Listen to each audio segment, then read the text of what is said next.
Welcome, everyone, to this week's edition of the Commercial Real Estate 101 podcast. Excited to see you all this afternoon.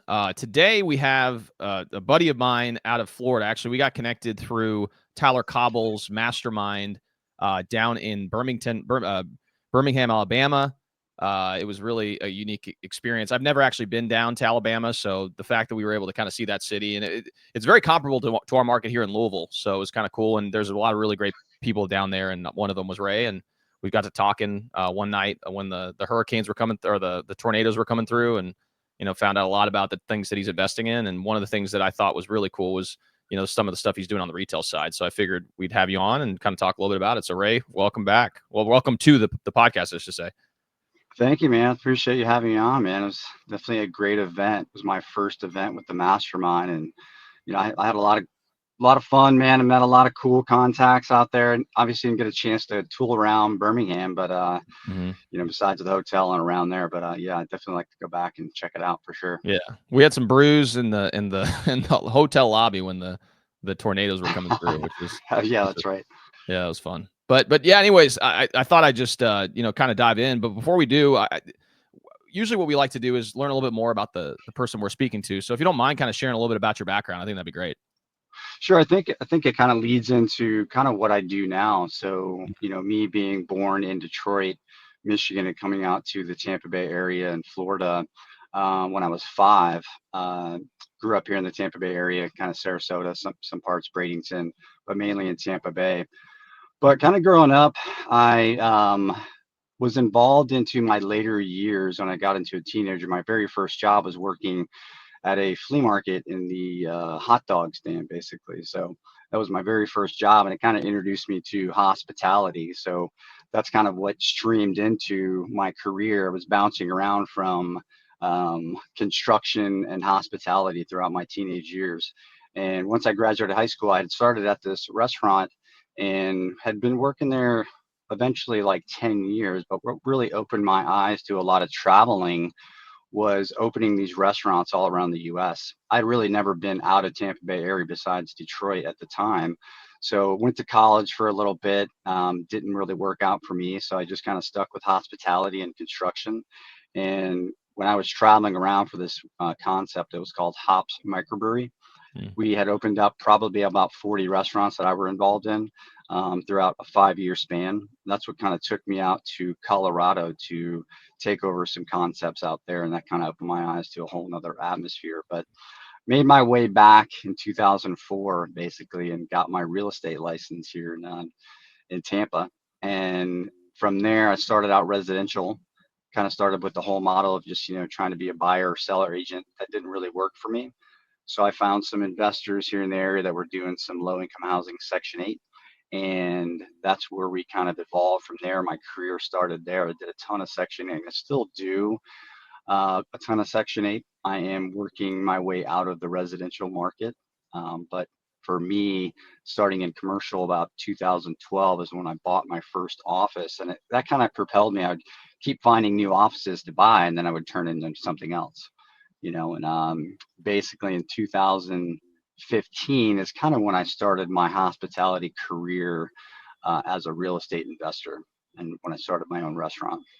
That's awesome. Yeah, no, and so what's interesting about your background and everything is that I was throughout in high school and then in college I was in the hospitality space as well. I worked at a restaurant, and then also I started a small catering company in college. So I had this concept called plasticity, and I used to sell to all these different groups and organizations on town. And right after college, I thought I wanted to go into the restaurant space and start my own restaurant. I had a connection with a financial advisor out of Phoenix who kind of took a liking to me. He had a restaurant called That's a Wrap. It's kind of healthy wrap shop.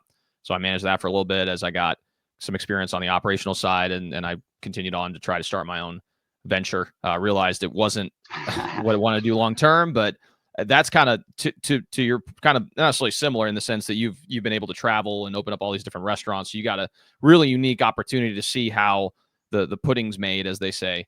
But again, having some of that background, I'm sure, has helped you immensely as you've taken on these types of retail investments. Is that the case?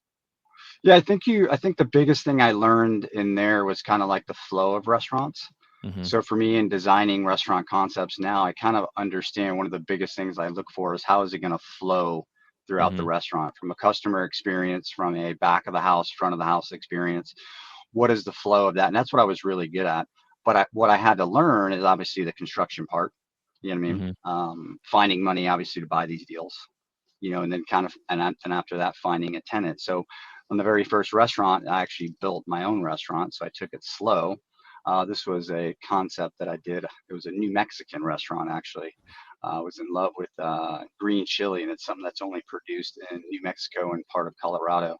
So that's kind of where I got my passion for the chili, and I wanted to bring it to the eastern part of the world. And we had a 2-year run, and that first dive into the restaurant biz and opening it up for myself, doing, taking an office building and making an actual restaurant from an office was a great experience. Definitely a lot to learn. And then even opening the restaurant, I learned a ton. I mean, obviously, there's things that I would do differently now and have done differently throughout my next ventures into. Um, Crazy story is we had opened up, and the chef that I had hired, you never know how anybody's going to react to an opening and the pressure that goes along with it. For me, I'm used to it, but I didn't know with my chef that I hired, great cook. By the time we got to setting a date to open, he disappeared. So chef was never there for the opening. Ray was in the back of the house doing all the work and had to literally shut down on a Saturday with a line down the road because we ran out of food. Yeah. Uh, I remember you mentioning that. And to your point, I mean, when you start getting into the restaurant space, it's not necessarily just can you cook a good meal? It's you have to have the pieces in place to support the overall operation. A lot of people who I work in a lot in the retail space on the brokerage side, and the entrepreneurs that want to start a restaurant because they love food and they like to cook are usually the ones who don't make it all that long because they don't really think about the implications of running the front of house, understanding the back of house. Then when you talk about pressure, there's morale that you have to maintain within the organization, and there's internal conflict that comes up. So it's really a people business, not only on the customer facing side, but also on the back end side. So it's definitely a unique experience that you've gained from that. Now, one thing I was kind of curious about is you referred to buying the office and then deciding, okay, well, let's convert this into a restaurant. So can you kind of walk us through how you came to the conclusion that number one, this is a use that could actually go in there, and two, why you thought it would be a good opportunity? Yeah, it's crazy. I never dreamed of even opening my own restaurant at that time. I was just going to be my office, and there was a multifaceted building where I had an office in the front, and then I had a house attached to the back, which were two Mm, units, two separate units, so three total units. The city does a program called a cafe scale retail, mm, and what you can do is anything below 1,200 square feet, they waive like your impact fees, your parking. So I'm like, all right, well, this building's 1,000 square feet, so it fits within that realm. And let me just start putting together what I think might work on paper and see if it works. mhm, What ended up happening is I had joined the apartment in the back to make a back prep area. So I ended up making it closer to 2,000 square feet. mm, After the fact, I was able to join those two together, kind of like a loophole that you have in the system. And then eventually building a patio off to the left, because what they do is the city, Pinellas County, allows a liquor license. They call it a SFS license, and basically, if you hit criteria, they'll give it to you for 1,800 bucks a year, and that's 51% food, 49% alcohol is what they call an SFS license. And you have to have 2,000 square foot of space, and have to be able to house 150 people under roof or outside. So we hit all those criterias, and I didn't end up building the patio or bringing in the SFS license until 4 months right before we were about to close. So one thing when I look back, that's definitely something I would have done from the get-go, because being a 50-person occupancy restaurant where you're only seating 35 in the beginning with no liquor, you definitely have to turn and burn to make any money. So yeah, if you can get liquor and build a bar outside and have a ton of liquor sales to go along with the food, it's just a bonus, and it's just way more profitable in my eyes. It's just a big lesson that I learned, going into it. Well, and you've applied this lesson going forward, because now the unique thing I'm sure you realize is that when you find these opportunities, you can determine, okay, well, I can see how a restaurant could operate on site and be able to pay the rent that they actually need to pay in order for it to be a worthwhile investment. And we'll dive into kind of the next step in this to kind of, to figure out how you found the tenant after this. So, you kind of just defined that you started the restaurant, you learned some lessons. It was relatively successful to start out. There was some hurdles, but ultimately at the end, you decided, you know what, it maybe isn't for me. At least this particular restaurant isn't. So you decided to transition. And is that when you decided to try to see if you can find a tenant to backfill that restaurant, and kind of walk through that process, how you came to Yeah.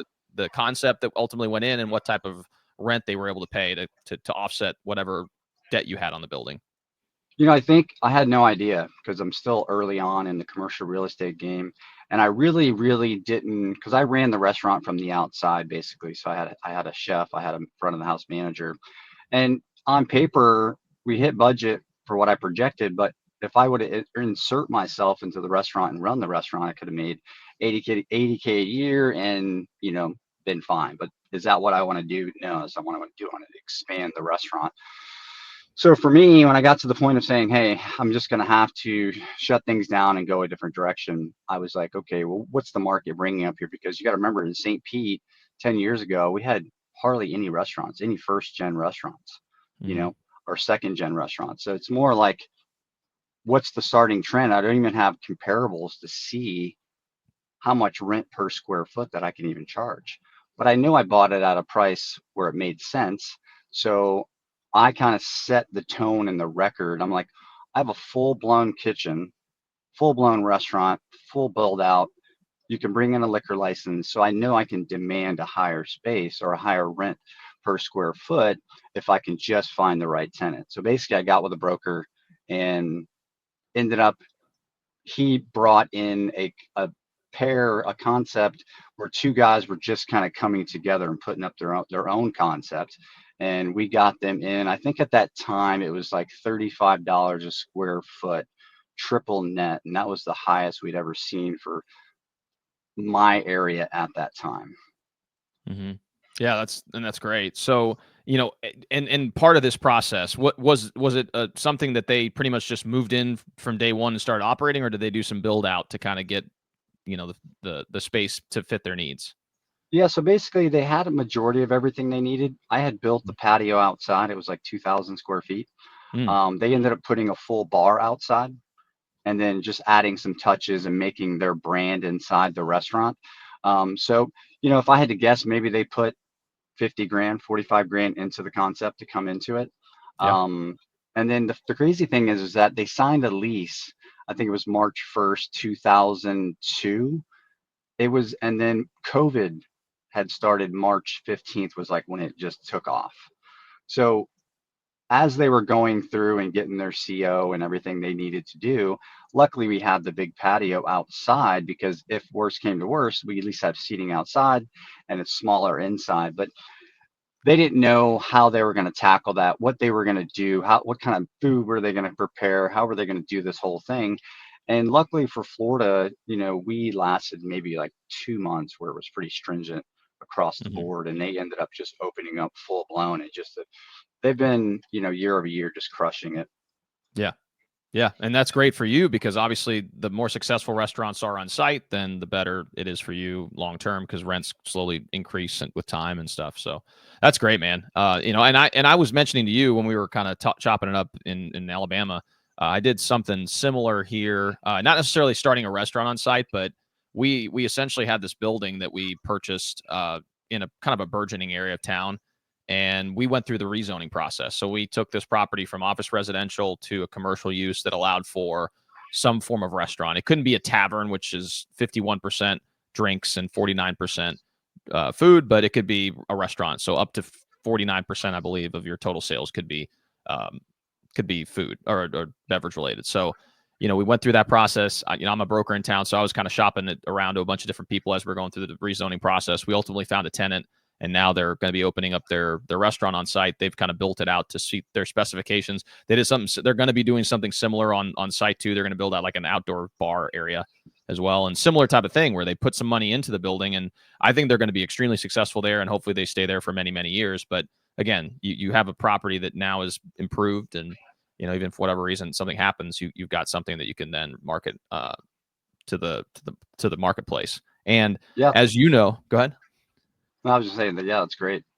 Yeah. Well, and as you know too, I mean, with the second gen spaces, they've just become a lot more attractive in recent years because the build out costs for these types of for the infrastructure is just astronomical. I mean, it's just kind of crazy how pricing has shifted, especially since COVID. Yeah.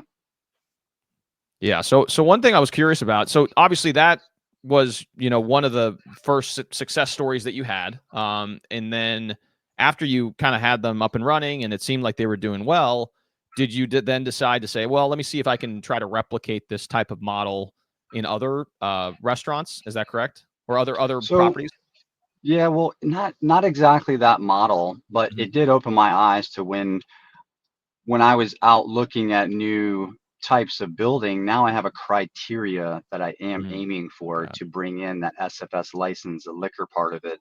And if I'm building anything new, how can I incorporate that to either get a full blown restaurant in here or a totally different tenant?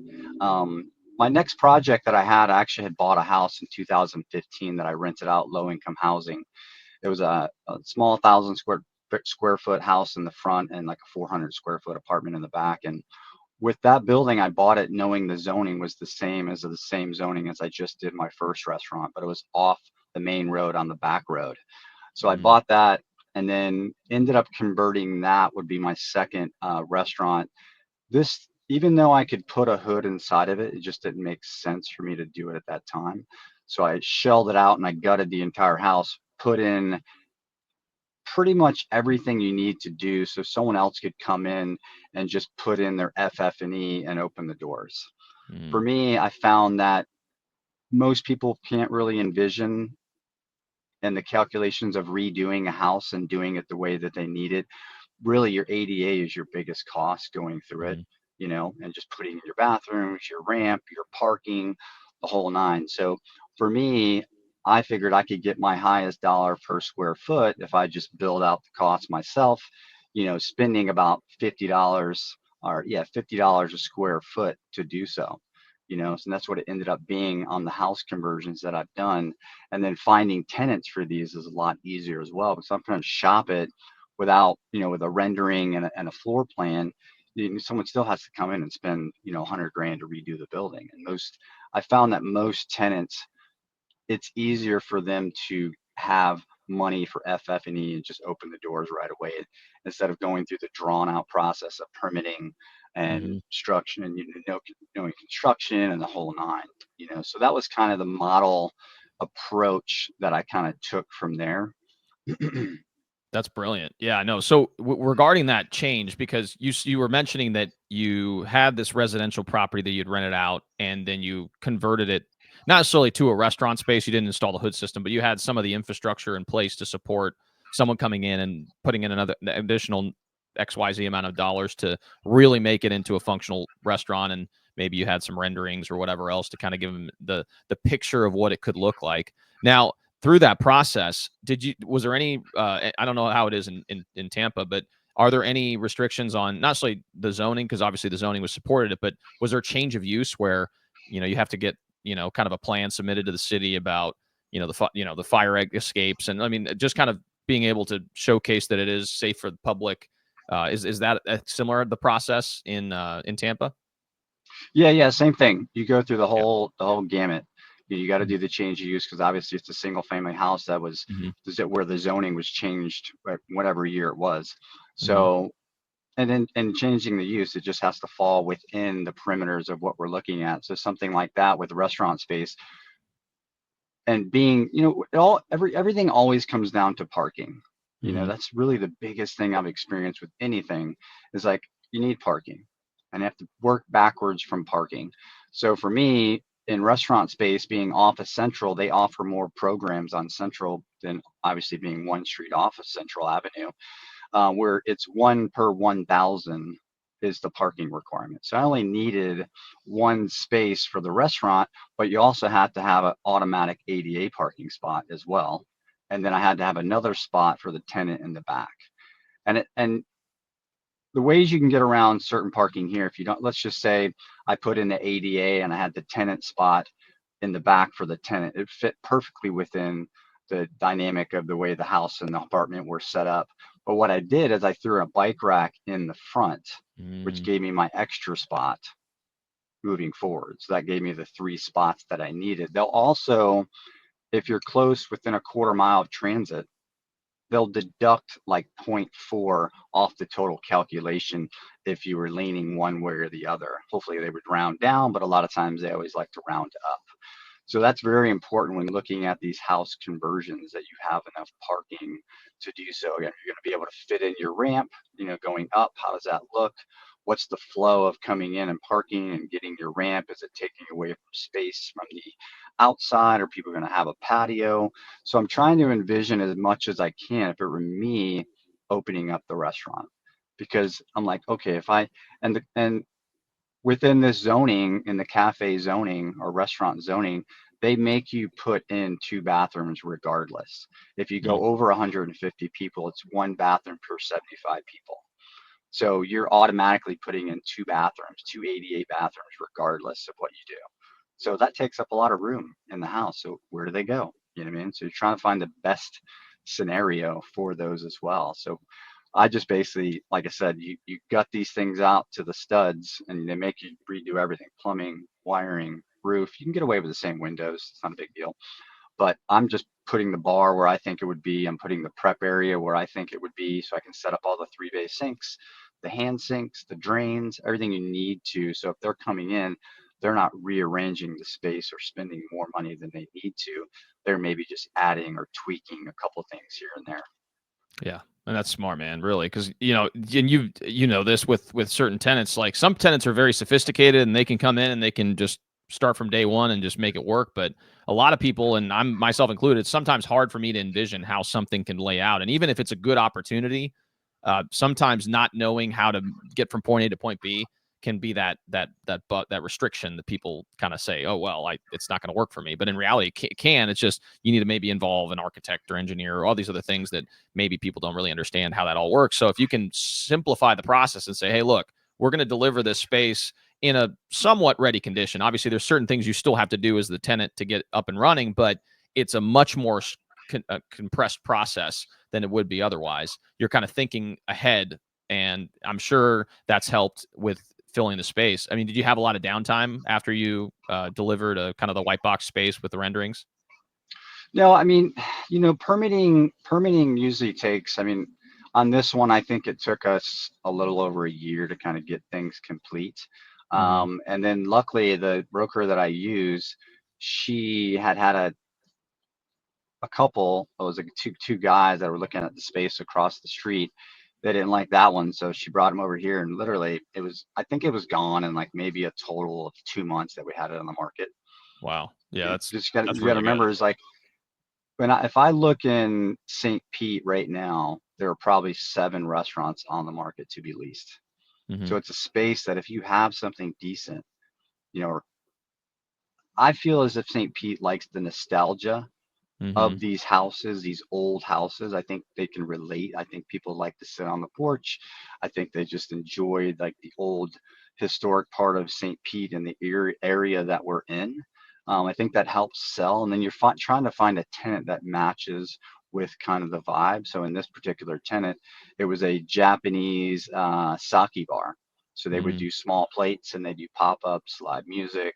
So it worked out. It worked out great for them. They put in a couple extra components, and then yeah, they've been there. I think they're coming up on their 3-year anniversary.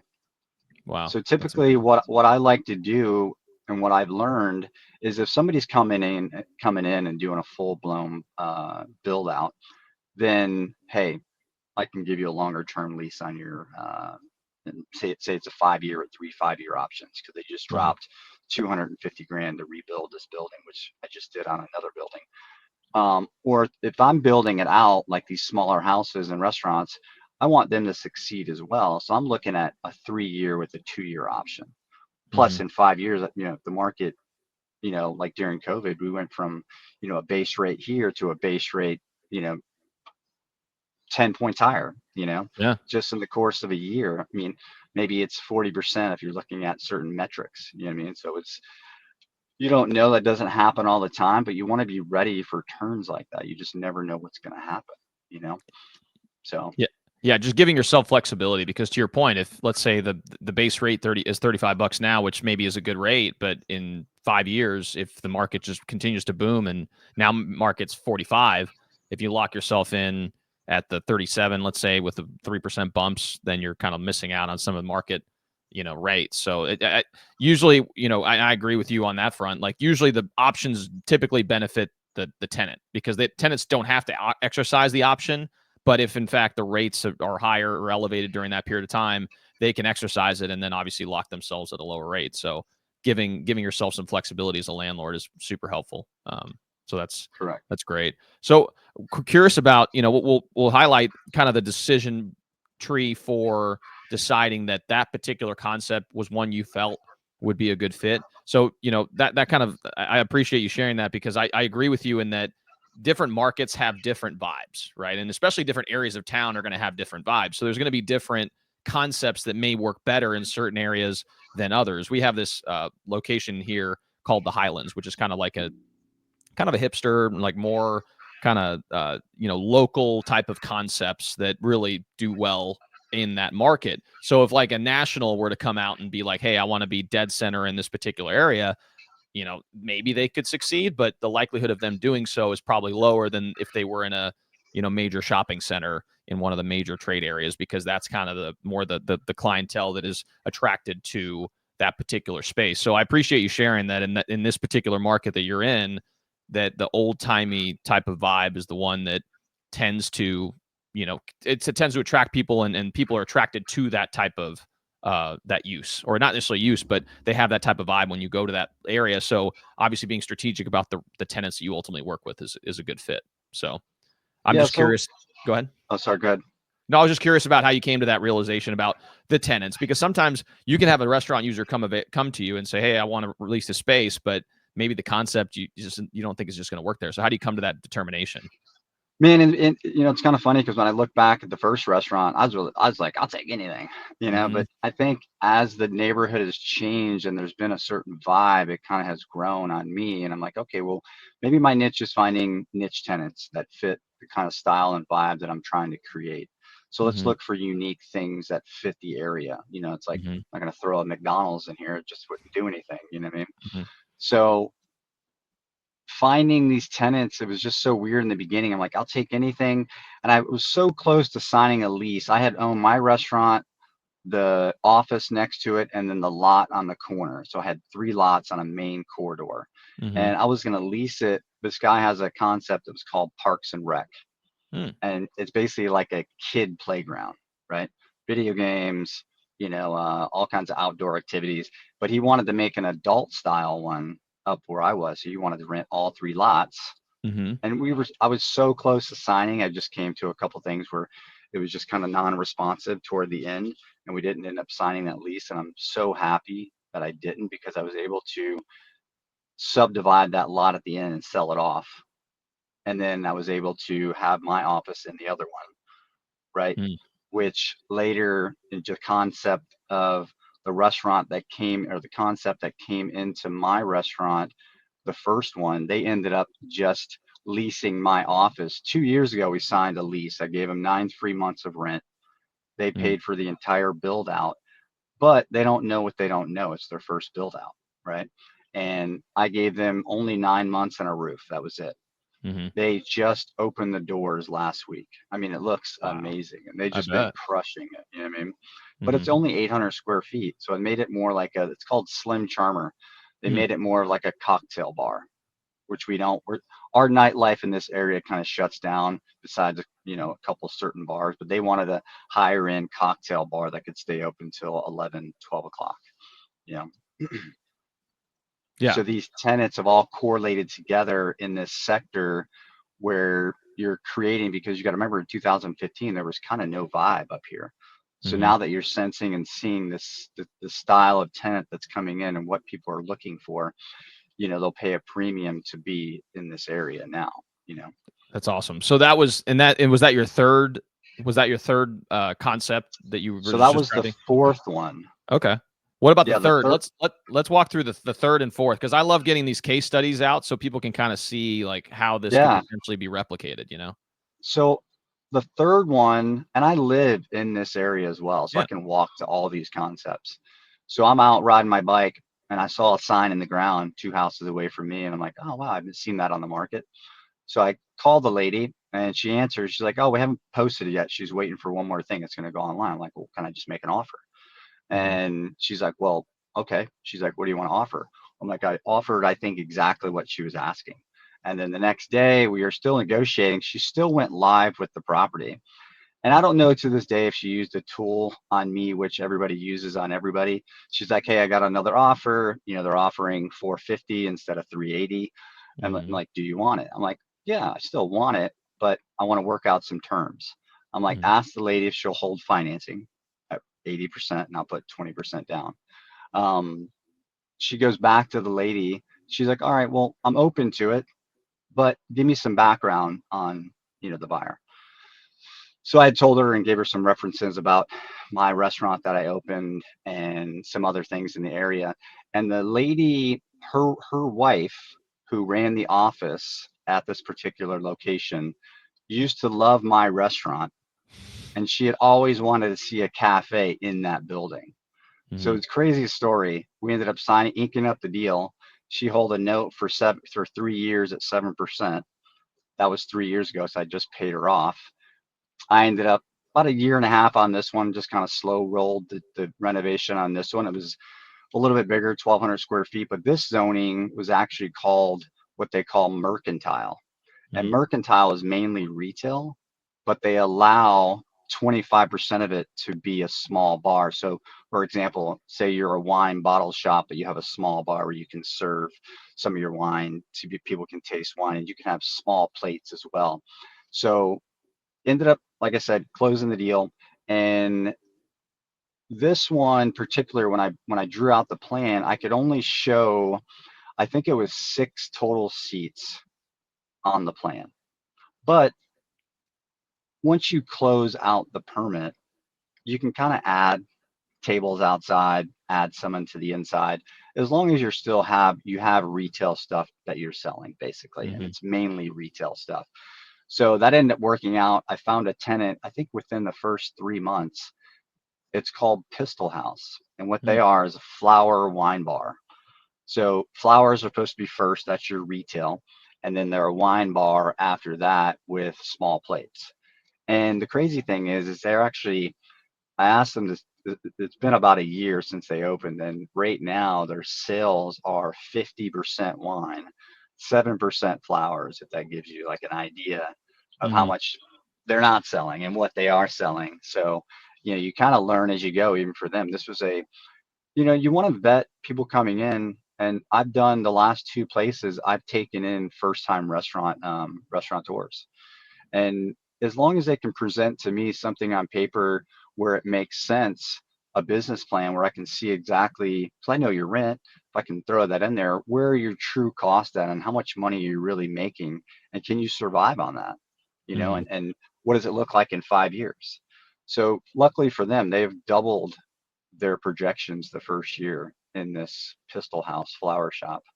It's a husband wife team, because a lot of these restaurants, typically you have to be the owner operator in these things the first year, 2 years, until you can figure out cost and then hire from there. So I've seen them had great success. They fit the neighborhood, the vibe. And again, I think this nostalgia of this house has a larger porch, wide open concept. I think it, and then a bunch of picnic tables on the outside. But I think this look was probably one of my favorite looks outside of the first restaurant that I did, as far That's as a awesome. house conversion. Yeah. Oh, yeah, and then you already had a couple experiences with it, so you've kind of Yeah. taken all these lessons and said, okay, well, now in the next project, we're going to go ahead and try to see if we can do something slightly different. And yeah, and I appreciate you sharing the logic behind kind of understanding the how the tenants could potentially be successful on site. So you request a business plan. There's probably some projections in there about revenue. Do you have like a range that you kind of want to see it be in. So, a lot of my restaurant users, I'll say like 8 to 10% is kind of where you want to be as far as rent. I don't know if that's what you typically like to see, or if you're, Yeah, depends, I guess. I think that's pretty average. Yeah, I'm looking at gross revenue, net revenue, you know, is what they're making at the end of the day enough to support where they're at? You know what I sure. mean? And then obviously being the first year, what type of, you know, assets do you have? How much do you have in the bank? Can you support a year of loss? All Hmm. these different things you're kind of looking at from the back end and saying, hey, okay, well, I just don't think this is going to be a fit. You could weed people out pretty much by going through the application process in the beginning. But if you got someone close, then you're like meeting them and just kind of getting a feel for them as people. Like, Hmm. what are they passionate about? It's just, they ready to dive all in and just take this risk. And then, because as I think like Marcus from the group, it looks at everybody as like clients, and I Hmm. think that's customers and clients. And, that's how you have to look at it, because their success ultimately breeds your success as you grow, and you want people to sustain the ups and downs of the market and whatever it might be. How do we get through this together so we make sure, we're all profiting at the end of the day. Yeah, no, I couldn't agree more. I mean, because again, to your point, if they do great on site, that means they're going to keep paying rent, and everyone's going to be in a happy place. So that's great, great advice there. So, let's go over the fourth one, the four concepts you have, and then we'll kind of go over, overview of as lessons learned as far as what people can take away from this conversation, which has been really dense with information. So I think it's been great. Thank you. Yeah, so if So you I'm don't mind kind of sharing a little bit of experience on the fourth one, which I think is that your most recent one? Yeah, so that was the most recent one that had just opened the doors. And to be honest with you, this one was the easiest one because I didn't have to do anything.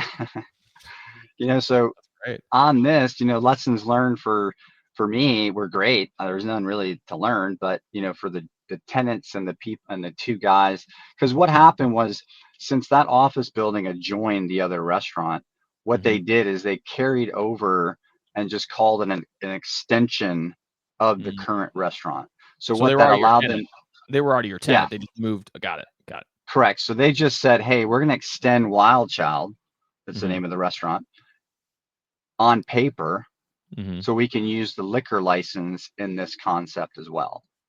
And that's Got kind of how it works, but you still named it something different.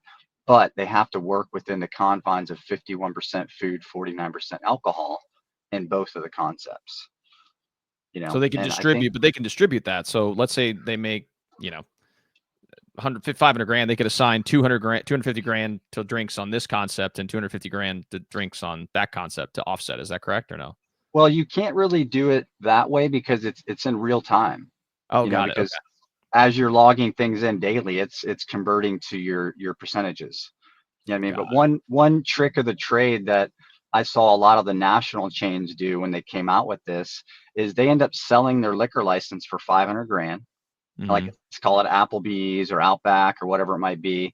And they would sell their liquor license and then do the SFS license, because they get Okay. 500K for the license and then pay $1,800 a year to do the SFS, which makes sense.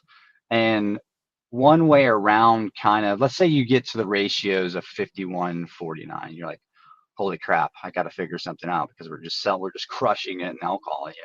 Hmm. What I've seen people do is, instead of charging $15 for a cocktail, you break it down. Now you start charging for the ice, the straw, the Got it. mixer, Yeah. and Hmm. then your alcohol. So that gives you a little bit more room to play. It's a little more work, but obviously if you're close, you got to do something to kind of fudge the numbers. Yeah. No, I get it. And again, obviously it's a good problem to have, but it's one that you got to just make sure you're staying compliant with whatever the regulations are. So that's great. So obviously that's four that, obviously three plus one, so 3A as well. But so, outside with those lessons learned, what would you say are the top three lessons that you could provide to the listeners regarding their interest level and maybe pursuing something similar? Because another thing too, which we maybe even touch on real briefly, is that you've kind of defined that little strip of area. So now that area, I'm sure, has higher rates than it would have had if you weren't in there. So if Correct. you were to buy another property next door after that, now there's a lot more eyeballs looking at that area because it's become kind of a retail strip or a retail corridor. So there's also something to be said about building momentum in an area because it shifts people's perspective about wanting to be in that little area. So Yeah. I mean, going back and learning things, it kind of carries over now. So it's like, what area do you want to focus in? Are you mm-hmm. willing to take that chance in an area before it comes up? Are you willing to be the innovator to go into the area to set the vibe for what you want to see or what you think is coming down the road? And I think that has held true for me because I'm now taking what I have learned in these areas and now I'm coming further down the road to what they Mm-hmm. call the arts district. And I'm Mm-hmm. designing a restaurant in my warehouse, which they allow 25% of the total building to be a restaurant. So that gives me 1,500 square foot to design a restaurant inside my warehouse space. So I'd be the first in this area to do that inside this little cone that we deal with. It's like you have restaurants on the main street, but as you dive into like the neighborhood artsy area, there's nothing that set the tone right now in those areas. So it's like being that innovator. Do you want to take that chance to like get out and set the tone like you did, or like I have kind of done, and then now all these other restaurants have kind of followed suit, you know? And also you don't know what you don't know, and sometimes you don't want to have analysis paralysis where you're just, you know, like a lot of people get. You just gotta pull the trigger on a lot of these things. If it makes sense, because for me, lessons learned is that know the zoning inside and out. If you want to be creative in spaces, because for me, I'm always looking for spaces to where I can fit something in that is within the zoning that nobody else is looking for. Like Mm-hmm. mercantile. Nobody, I only found out about mercantile because my architect had done it on 3 other spaces around town. I never even heard of it. So once I found that out, I was able to look at things differently, just like the SFS license. I'm able to look at properties different. How can I fit this into this shell of a building to get the highest return basically that I can see coming into the marketplace? You know what I mean? Mhm. Yeah, definitely. And so, kind of leading that to that point, as far as advice on, I guess, getting that education or getting that information, obviously you've had just your own restaurant experience. Do you have anything else that you would recommend people do, like talking to the city or getting involved in some, local groups, or what would you recommend? I mean, honestly, I've listened to another podcast about this, or it's kind of like if you're looking to start into a new realm in commercial real estate, call it restaurants, how do you get that experience? Is find somebody like me. Mhm. I think Yeah. Tyler, our mastermind, is like find people that are doing it where they can take you in and then show you the process. Let's say you find a building, you come out to me, you're like, hey, Ray, I think this might fit what you're looking for. I want to be involved. I want to learn. Would you be, call it a GP on this project? Or would you do a joint venture on this project with me? And I'll run the project, or I'll learn, or I'll give you this and you give me that, or whatever it might be. I think that's important to find other people that are doing it. I'll be honest with you. I've probably been bad at doing that, even though I'm giving the advice. Mhm. Because I kind of just like to move at my own speed. I'm pretty visual. I can learn, I can read, I can kind of and visualize what I want to see in a certain spaces, that I can go around to different concepts and just ask questions. So I didn't particularly have that going into it. I learned a lot, but if you can find somebody without taking all the chances that I did to learn, because a lot of the stuff can be costly. If Mhm. you take a wrong turn, you're spending a lot more than you anticipated. If you can't fit that parking spot in to this build out, you might not be able to build the restaurant. Mhm. So I think if you want to be that creative, just understand and find other people that are doing it and know the code to be creative in certain spaces. Because anybody can go out to more of a vanilla box and kind of see more of what you want to do in that realm.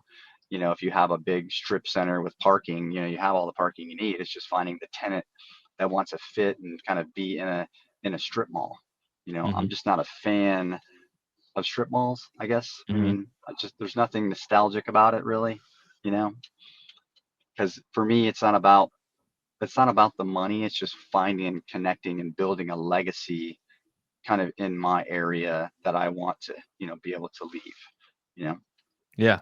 Yeah. No, I mean, and it's changing streets, right? I mean, you're changing the community itself because now everyone in that little area has these concepts that are become staples. Like people stop by, they go grab a drink, they may go in and have uh, f- a, food or whatever else, and so you've created a new experience for people living in that community, and you could be proud of that. You could say, look, like obviously I'm not the one running the restaurants, but I made the I gave them the opportunity, and I was able to facilitate them getting open for business, so now there can be a success and ultimately the community benefits. So obviously it's an important thing. So if obviously we need more people like you in different communities around the country to try to continue to change communities that they live in. So Yeah, I think it's been great. I mean, I think there's nothing more gratifying for me. You know, I walk my dog, call it 3 times a day, and I walk by a lot of these concept daily. So it's gratifying to see something that has a heartbeat when hmm. you've turned it in from one thing to the other, and it's breathing, it's living, it's producing, and people are having a lot of fun, sitting there doing whatever they're doing. So for me, that's it's good to see for sure. Definitely. So as far as next steps in the future, I know you do a lot of other investing as well. What are your 3 to 5 year plans regarding investing in the retail space? So I think one of the big ones that was for me was joining the mastermind that we did. I Hmm. think it's opened my eyes to a lot of things really quick. And I think for me, I worked kind of alone Hmm. for a lot of years. I had a small team when I was really doing a lot of residential. We had a small team of 4 or 5 people. Um, but I'm always like, do I want to hire employees? Do I want to run employees? Is that what I really want to do? But what's opened my eyes now after joining the mastermind and really sitting down and thinking, and I've had this conversation with this last joint venture that I did, is that if one of the bigger questions you get when raising money is like, okay, who is your successor? What happens when you go away, you get in a car accident, you pass away, or whatever happens to you? Who takes over? Where does Hmm. this go? How is all of our money that's invested in this project? Who's going to run the project? Hmm. They don't want to take it back. They don't want to deal with it. They're just like the bank. They don't want to deal with it. So for me, that's opened my eyes to really bringing in kind of like a mini me. Hmm. So building my team again. So I just hired an assistant back again, and then I just had a meeting this morning with a commercial leasing agent that I want to bring in on the commercial side because I've just been Cool. running those projects because they're a little easier to run. So within this 3 to 5 years, I want to have a solid team of, call it 3 to 4 people that I have that are all working cohesively in the business and we're out because I want to focus on what I'm good at, and Hmm. I think that's something that you have to relinquish these legs along the way and let people kind of do their thing. So I can focus on finding deals, finding money, and, designing deals, and that's one big thing within my business that I want to get to in the next 3 to 5 years. It's amazing. Yeah, and I'm sure you'll even probably eclipse that even sooner with what you've been doing. So that's awesome, man. Well, I what I appreciate it. wanted to do, what I typically like to do too with this podcast is allow people that are listening to type away. So if anyone has any questions in particular, go ahead and type away in the chat box. We'd love to get your questions answered. And in the meantime, one thing I like to ask is there anything in particular about this particular topic that we didn't cover that maybe you wanted to kind of highlight? If maybe a question that I didn't ask you that you wanted that you think would be of value to the audience? That's a good question. I'm trying to think of what we did not cover in the restaurant space. Um, I I don't know anything off the top of my head. I Mhm. don't think we didn't cover. Um, I think the biggest thing going back to is just, really understanding the direction that you want to go into the space, and Mhm. understanding what it takes, to get there. A lot of people think things happen overnight. They don't see the struggle or how things played into getting to where you want to be as a person, a professional, and whatever that looks like. So when I look back at, my younger years I never knew that, home ec, wood shop, mechanic shop, phys ed all plays a role in what and how I produce in my life currently, Hmm. and how all this construction and restaurant now converted into me building restaurants or having a know of construction and all these little things that kind of just embedded in my life that I had no idea were going to cross at one point in time to bring me to kind of where I am today. I think people just be patient, and they Hmm. always say, like, do what you have to do to get to where you need to go, So it's like be patient and just hammer away at what you're passionate at, and just those things will start to kind of fall together as you progress. It's taken me 20 years to get to where I am today. So imagine in 20 more years, it's going to look, totally different for me. Definitely. Yeah, that's some great advice. Well, it looks like you've answered all the questions so far. We haven't had any questions as of yet in the chat box. I'll give you guys in about 20 more seconds, or maybe 30 seconds, to be able to ask away in the chat box if you guys have any particular questions about retail real estate conversions. So we've been focusing most of the conversation about identifying opportunities that could be converted into some form of restaurant, and finding tenants to be able to occupy the space, and how do you vet and understand what type of uses could potentially operate well on site. So it's been a really good discussion so far.